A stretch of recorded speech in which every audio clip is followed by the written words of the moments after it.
Bonjour, bonjour, bienvenue sur le plateau de Batijournal TV. Nous sommes au Mondial du bâtiment, Mondial 2017, et avec moi Philippe Pelletier. Philippe Pelletier, bonjour. Bonjour. Vous êtes avocat, vous êtes président du plan bâtiment durable, et je vais vous demander de nous faire une petite carte de visite, de nous présenter le plan bâtiment durable. Oh, c'est une formidable invention qui est née au lendemain du Grenelle de l'environnement.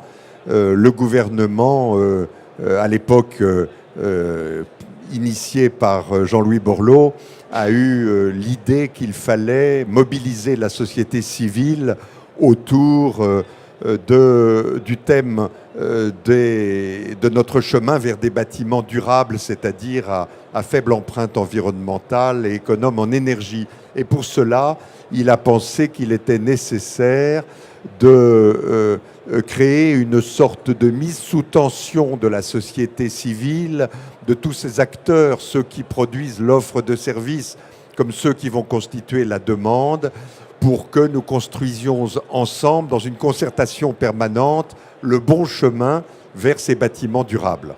C'est fédéré et concerté. Alors aujourd'hui, sur l'ensemble du territoire. Voilà, aujourd'hui c'est un immense réseau de plusieurs milliers ou dizaines de milliers d'acteurs à Paris et sur les territoires qui réfléchissent ensemble aux bonnes actions, aux dispositifs justes pour que nous réussissions ce défi d'avoir des bâtiments durables à l'horizon 2050. Et ça nous a conduit à une mobilisation à la fois au plan national et aussi sur les territoires qui se caractérisent par ce qu'on appelle les plans bâtiments durables régionaux que nous montons un peu partout avec les conseils régionaux. Voilà, et sur les territoires, il y a aussi une actualité qui date d'octobre, où il y a eu le congrès du plan bâtiment durable, c'était à Dijon, Chenauve-Dijon. Et est-ce que vous pouvez nous en dire un peu plus sur ce congrès? Pourquoi un congrès en région et qu'est-ce que vous en avez retiré de ce congrès? Alors, une fois par an, nous tenons ce rassemblement parce qu'il est nécessaire pour permettre à tous les acteurs d'échanger, en somme de croiser leur expérience, pour que ce qui marche ici puisse être expérimenté là. Aujourd'hui, ce congrès est devenu incontournable dans le paysage des rassemblements du bâtiment durable. À Dijon, c'est 600 personnes qui y ont participé et nous espérons que l'année prochaine, il y ait encore plus de monde. Plus de monde, un lieu de partage d'expérience. Voilà. Alors, il y a deux actualités. Aujourd'hui, on va dire, ou presque aujourd'hui, c'est la mise en œuvre de la feuille de route sur la rénovation énergétique. Il y aura des annonces, je crois, qui seront faites bientôt. Est-ce que vous pouvez déjà nous en dire un petit peu plus ? On est effectivement en pleine actualité, puisque au moment où ce matin je tenais l'Assemblée générale trimestrielle du plan bâtiment durable, le porte-parole du gouvernement annonçait à l'issue du Conseil des ministres que la feuille de route de rénovation énergétique des bâtiments allait être rendue publique demain. Ce jeudi. Et donc, après-demain. Et c'est un bon signal puisque cette feuille de route était à l'écriture depuis que le gouvernement s'était formé.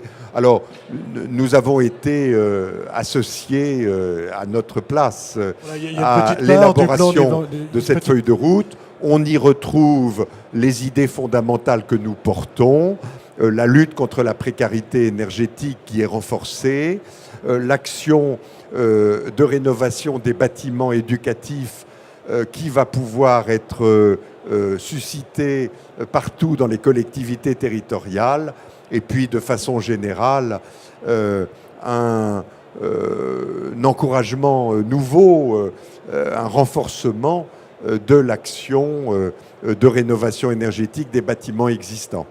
Voilà, donc on va, disons, passer à la vitesse supérieure, c'est ça l'idée? Ou oui, c'est de cibler davantage? Je l'espère bien. En somme, le quinquennat Sarkozy a été l'occasion de la mise en place des outils. Le quinquennat Hollande a été l'occasion de se fixer des objectifs ambitieux qui n'ont pas toujours été pleinement atteints. Et nous espérons que le quinquennat du président Macron va être enfin l'occasion d'une action grandeur nature renforcée partout sur les territoires. C'est ce que nous appelons de notre vœu et c'est ce que le plan bâtiment durable s'apprête à accompagner au mieux de ce qu'il peut faire. Avec un déploiement, c'est ça, si j'ai bien compris, sur l'ensemble du territoire du plan bâtiment durable par des plans régionaux, c'est ça? Voilà. On en est où de cette mise en place? Comment ça se passe? Alors les plans bâtiments durables régionaux, nous en avons dans un peu plus de la moitié des régions aujourd'hui qui sont en place. Il y a un mois, nous signions le plan bâtiment durable de la nouvelle région Bourgogne-Franche-Comté. C'est un progrès et je me suis assigné l'objectif que durant ce quinquennat, l'ensemble des régions ait un plan bâtiment durable régional. C'est la façon d'inscrire dans l'objectif national qui nous mène à l'horizon 2030-2050 des objectifs territoriaux qui sont toujours singuliers parce que chaque région a son histoire, son climat et sa culture patrimoniale. Et ses particularités. Est-ce qu'il y a une autre actualité dont vous voudriez nous faire part? Évidemment, nous sommes tout à fait désireux que nous réussissions à mettre en œuvre de façon encore plus pertinente l'offre de services qui est proposée aux ménages et aux entreprises qui vont faire des travaux dans leurs locaux. Nous avons encore des progrès à faire. Beaucoup a été fait avec la mention reconnue garant de l'environnement, RGE, mais il faut aller plus loin. Il faut offrir le plus possible des garanties de résultats aux maîtres d'ouvrage qui commandent des travaux. Il faut que les groupements d'entreprises permettent une efficacité accrue sur la réalisation des chantiers. Il faut maîtriser les coûts d'intervention. Il faut utiliser des équipements innovants. Bref, le chantier de perfectionnement de l'offre de services est encore un chantier qu'il nous faut bâtir ensemble. D'accord, un chantier à venir et sur lequel le plan bâtiment durable travaille. Nous y travaillons évidemment. Philippe Pelletier, merci d'être venu jusqu'à nous, jusqu'au plateau de Bâti-Journal TV, pour nous donner les actualités du plan bâtiment durable. Merci. Merci à vous. Et à bientôt. À bientôt.